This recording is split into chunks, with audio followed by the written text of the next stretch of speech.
Welcome to the mighty United States Capitol. The Capitol is home to both the House of Representatives and the U.S. Senate, making it one of the world's most influential and powerful places.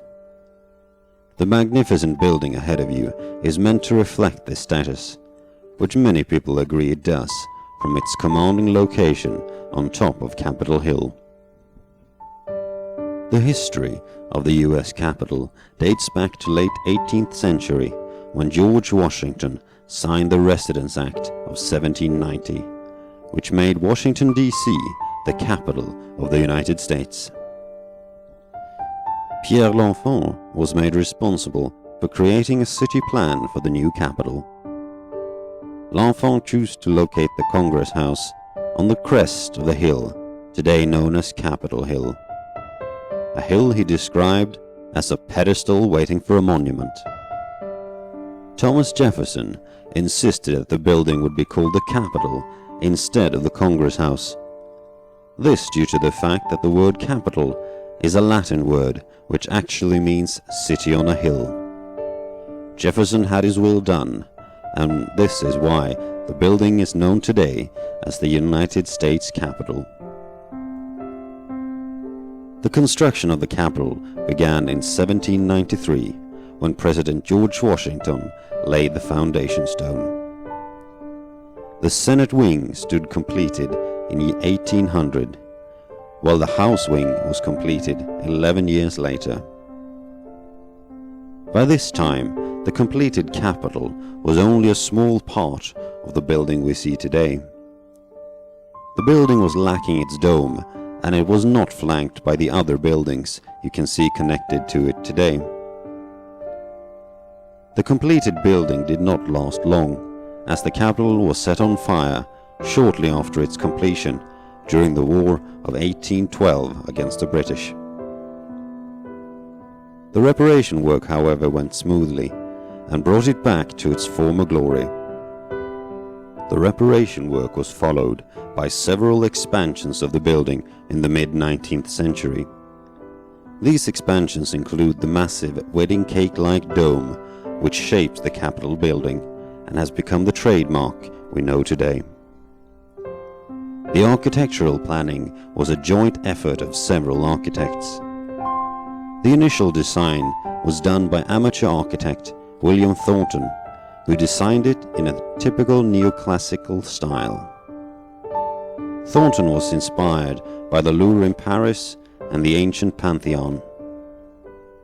The inspiration from the latter is obvious when looking at the eastern facade with its temple-like entrance. The main dome was inspired by several European churches, including the Great Dome of St. Peter's Basilica in the Vatican and the St. Paul's Cathedral in London. If you look at the top of the dome, you will see that it is crowned by a large bronze statue. This statue is known as the Statue of Freedom, and it depicts a female whose right hand holds a sheathed sword and in the other a laurel wreath of victory and the shield of the United States. She stands on an iron globe encircled with one of the national mottos, E pluribus unum, which is Latin for out of many, one. While the outside of the Capitol is magnificent, the same is very much true for the inside. The inside holds several famous paintings depicting major events in the discovery of America and the foundation of the United States. The inside also holds the National Statuary Hall collection, a collection consisting of statues donated by each state of the Union. Each state has donated 2 statues picturing notable persons in their history. Together, they form an impressive gathering of some of the most important people in the history of the United States. As of December 2008, the Capitol also has a visitor center with an underground entrance on the east side of the Capitol. The main function of the visitor center is to serve as a more orderly entrance for visitors to the Capitol. The Capitol Visitor Centers, however, provides much more than just an entrance. Inside you can find a visitors theater, room for exhibits, and dining and restroom facilities. You will also find a plaster cast of the Statue of Freedom down in the underground center, next to the stairs leading up to the Capitol itself. The total cost for building the underground, 3-level, 54,000 square meter Capitol Visitor Center was a stunning $621 million. The Capitol and the surrounding Capitol Hill is often host to political demonstrations and other major events, including presidential inaugurations held every 4 years.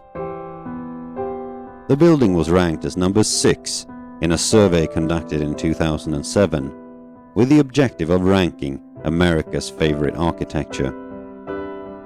The list was dominated by the many monuments and memorials you can find here on the National Mall area in Washington, D.C., an area truly dedicated to the United States of America and its history. Many say that the Capitol, being the easternmost part of the mall, is the perfect crowning jewel of this magnificent area.